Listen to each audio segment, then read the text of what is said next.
নাঙ্গলকোটে শিক্ষক সমিতির ত্রিবার্ষিক সম্মেলন অনুষ্ঠিত হয়েছে। শনিবার 16 নভেম্বর উপজেলা অডিটোরিয়ামে উপজেলা শিক্ষক সমিতির সম্মেলন কমিটির আহ্বায়ক অধ্যক্ষ সালাউদ্দিন স্বপনের সভাপতিত্বে প্রচার সম্পাদক মোহাম্মদ সোহরাব হোসেন ও সমাজ কল্যাণ সম্পাদক আজিমউদ্দিন মাকসুদের সঞ্চালনায় এবং শিক্ষক সমিতির সভাপতি আবু বকর লিটনের সার্বিক তত্ত্বাবধানে প্রধান অতিথি হিসেবে বক্তব্য রাখেন শিক্ষক কর্মচারী ঐক্যজোটের প্রেসিডেন্ট অধ্যক্ষ Mohammad Selim Bhuiyan.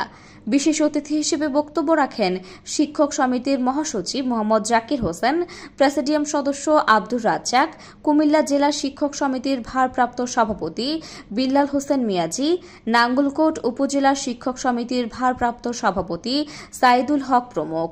News desk, NSTV. নির্বাচন দেন, এরপরে